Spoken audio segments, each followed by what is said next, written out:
Welcome to St. Clair College Research and Innovation Podcast. I'm Dr. Dillon. And I'm Sonia Popovsky. Today's podcast, we have Lee McGrath joining us from Community Futures, Windsor, Essex. Lee, why don't you tell us a little bit about yourself? Hi, everybody. I'm Lee McGrath, obviously. I'm the Business Lending Advisor at Community Futures, Essex County. Community Futures is a federally funded organization that is a not-for-profit that helps small, medium-sized businesses in rural communities to grow, thrive, and expand. So we offer flexible financing for businesses that may not fit traditional lending. So we're not a bank. We have a lot more flexibility than a credit union or a bank. But we have lending models that help along with the lending, we also have coaching workshops and opportunities to help with one-on-one support. So in short, we're unconventional lenders. We help local, and I always have to clarify, rural-only entrepreneurs turn ideas into sustainable businesses. Great. Thank you for that. So, Lee, what is the biggest challenge or opportunity that you see in Windsor-Essex region right now, and how is it affecting your work in the community?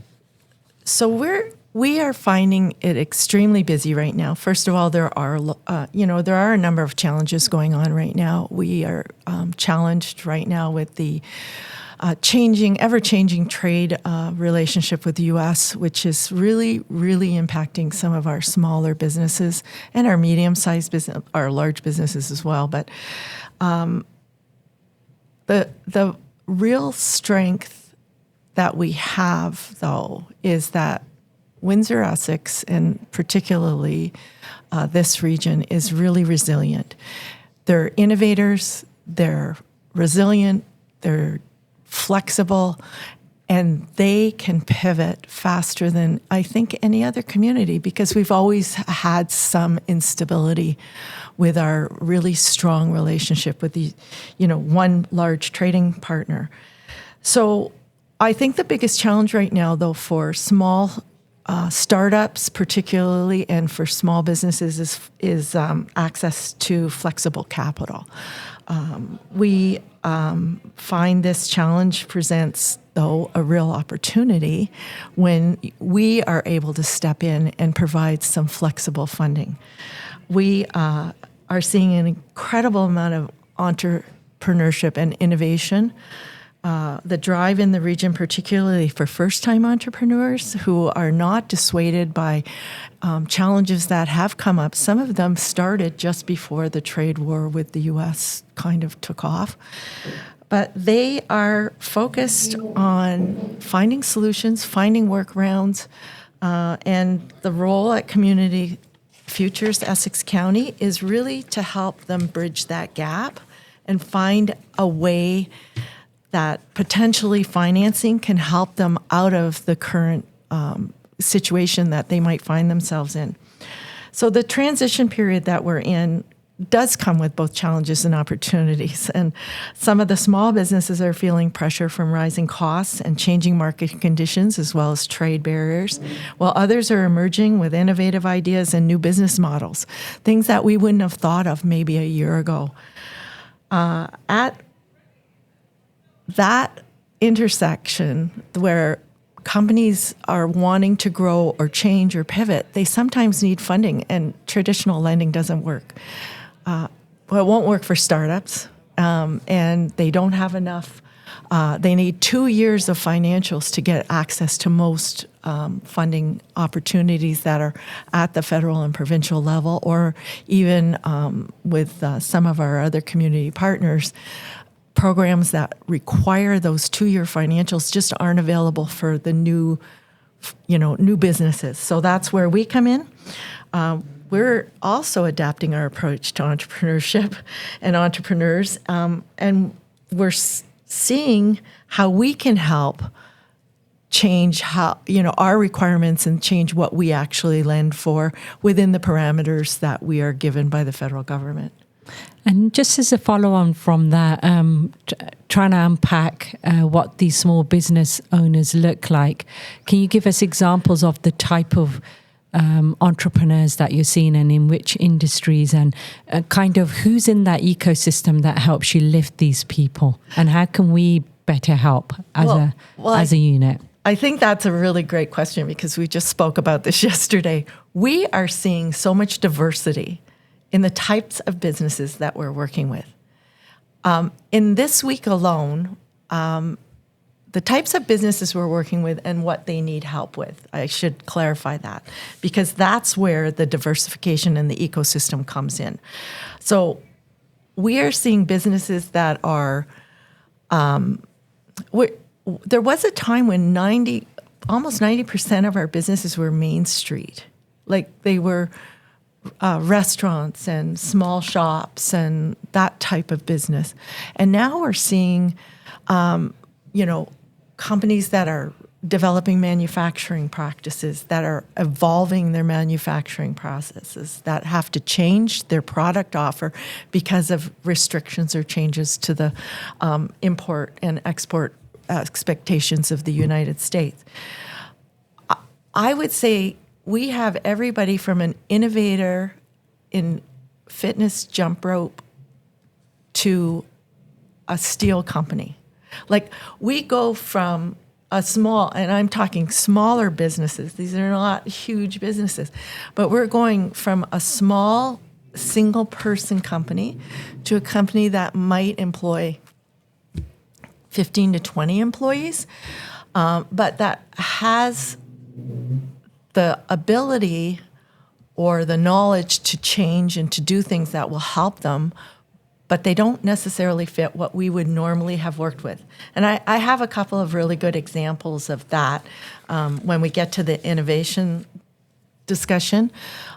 We define innovation as not just what works for our community and not just what works on paper. Because on paper, some of our clients would not get lending. They would not get funds. So we, in rural economic development particularly, the theory emphasizes place-based solutions, recognizing that rural businesses face different challenges than urban ones.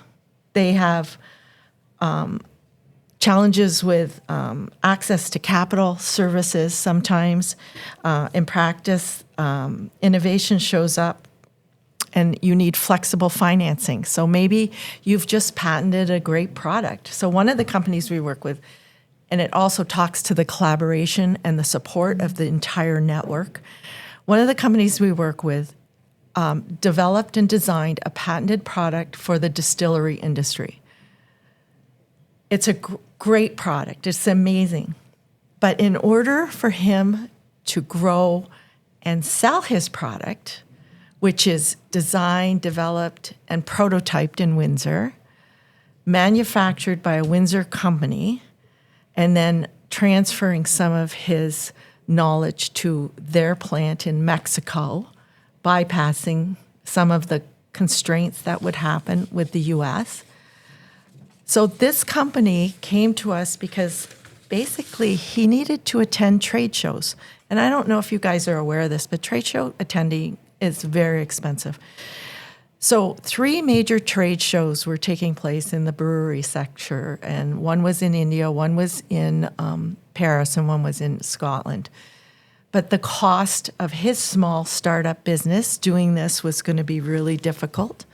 So he came to us through a partner so that we could take a look. It was not something we had done before, but we are unconventional and we are looking for flexible ways of using the funds that we have at our disposal to support small rural businesses. So we were able to, and by the way, our financing is determined by a board of directors that are all regionally based. So they are all living, working in Essex County. And we have a very broad, type type of board member. We have standard accountants, we have business owners, and we have innovators. So we have this great board of directors. So we took the package to the board, and we said, we need to help this gentleman. We need to help him get to these trade shows so that he can do more business. And they approved his travel. So we disperse in small increments for his whatever trade show he's going to. Doesn't get a whole bunch of money right up front. It's very specific in the way we disperse it. But what we also did was we took this opportunity to look at our partnerships and our relationships. And one of the strongest things in Windsor-Essex is this great interconnection of community services, community programs. And so we reached out with our network connections to Global Affairs Canada to see if he would qualify for the Can Export program, which is coming up. And by the way, for anybody listening, that is a really narrow window of free money and you never very often get free money. So, be in touch if you want to know more about that. But we also have a close relationship with the Mexican consul in Leamington. So what we did, ultimately, we took our client and introduced him to the consul in Leamington. And he, in turn, introduced our client to the industry leaders in the distilling business in Mexico. So we were able to say, what else could we do? How else can we put this client in touch with people that we know? And so he's got meetings in Mexico. He's doing trials in Guatemala. This product that he's developed could revolutionize whiskey, tequila, rum, and nothing's revolutionized in that industry for a long time, especially in the actual manufacturing side.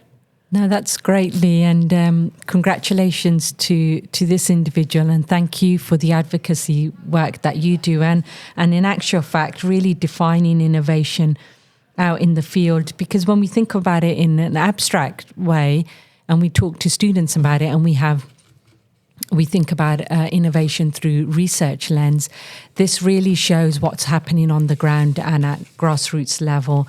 And then putting that into practice, into ecosystems, very much the ecosystems that we share with those folks in there like WeTech.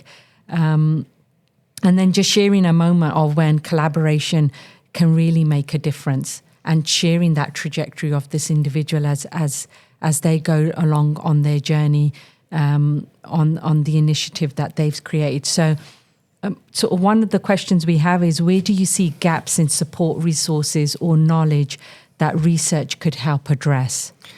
Well, I think that's a really interesting question. It really got me thinking what I see as one of the opportunities. It's not even a challenge, it's more of an opportunity. But a lot of the gap in research comes for the rural and small town entrepreneurs. Many existing studies are really urban-centric.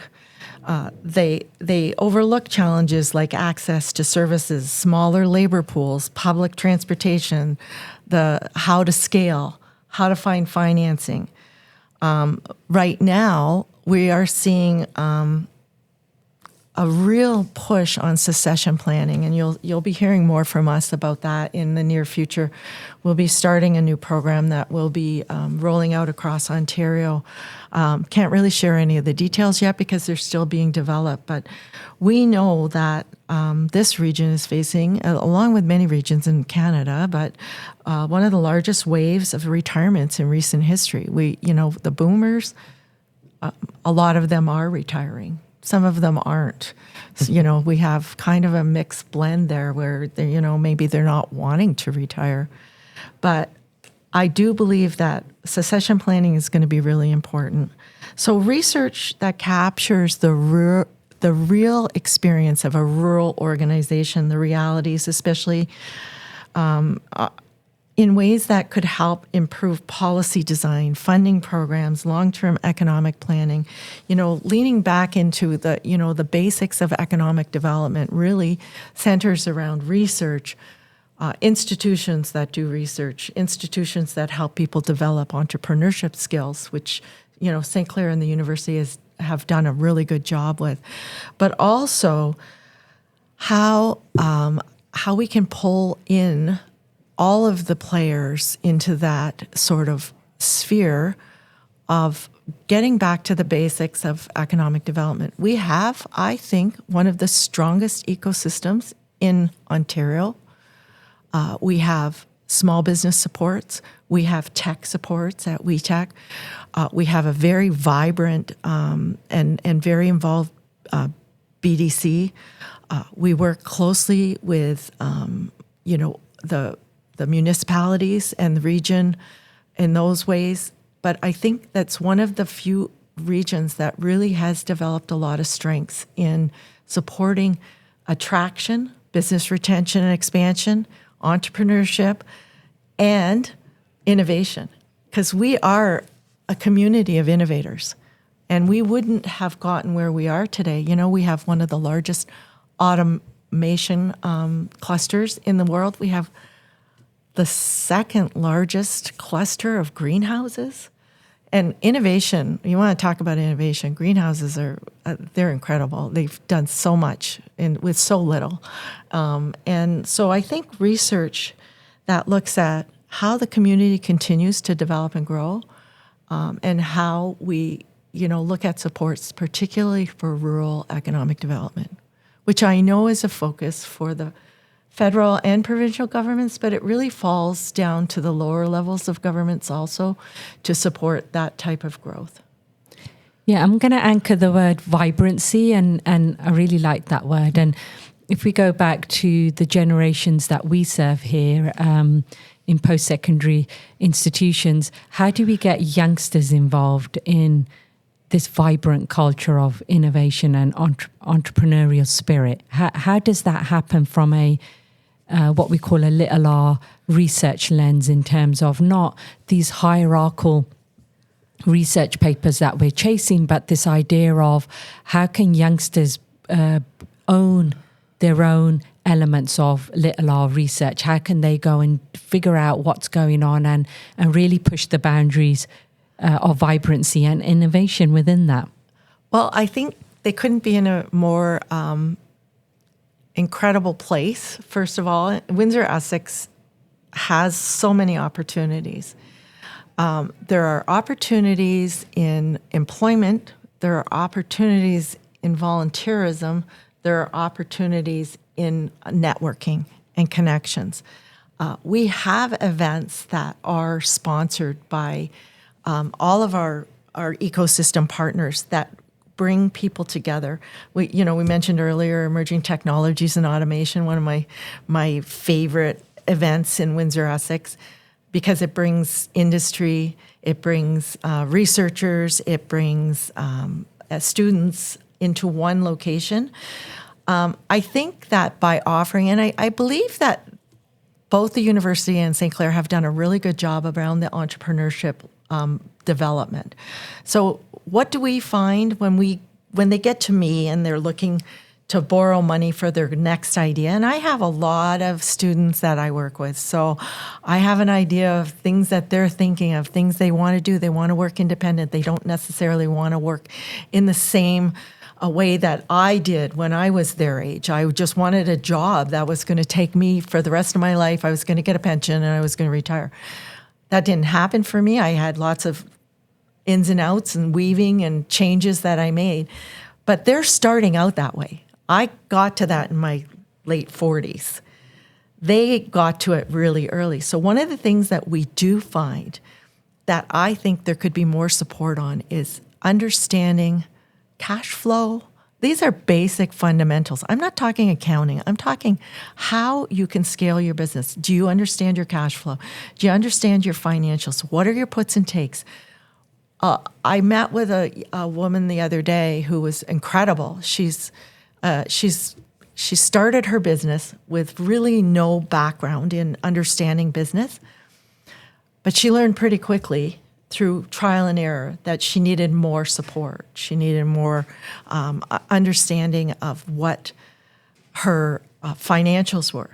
And so we took the time. I took the time and walked her through a template that basically it was just a simple template that just said, if we adjust three parts of this cost that you're experiencing, if we get your labor under control and we get your cost of goods under control, and we look at your variable costs per hour for your business, we can make your business profitable. She wasn't profitable. Her first 2 years weren't, and often they aren't. But at one point, she sat down and said, I need more help to understand my business. So do we offer seminars? Do we offer workshops? I think financial literacy for entrepreneurship is a different story than financial personal literacy and financial accounting literacy. You need to really think differently when you're an entrepreneur because you have only a few boxes that you can control, a few line items on that cost of doing business that you can control. And how do you control those out of the gate? If I had met with her 2 years ago, she wouldn't be feeling quite so despondent about not making money because there were things that were in her control. And 1 month into making some changes, we've already seen an impact. So I think that it's really understanding, and I'm not going to say that I understand all the nuances of every business, but there are fundamentals. So if we teach the fundamentals and we give opportunities for students and people who might not be so young, who are just starting out as entrepreneurs, who found entrepreneurship later in life, if we give them the tools and the opportunity, and we come behind them as a network to support them, I think that we will see we already see success, but we will see more. We have a lot of young people who are looking for entrepreneurship advice, and we have the resources in Windsor Essex. They might not know how to navigate it. So navigating the ecosystem is probably one of the biggest challenges. If you can hit one rung of that ecosystem, you should be able to find resources from all of the rungs. So that's kind of what I look at when I think. It's great to see that there's these wraparound services. If we can create a one-stop shop where folks can go in and create these relationships and then go through that journey as they start off and any other resources they need along the way. So it kind of leads to our final question, which is, if you could spark one change in the region over the next 5 years, what would it be and why?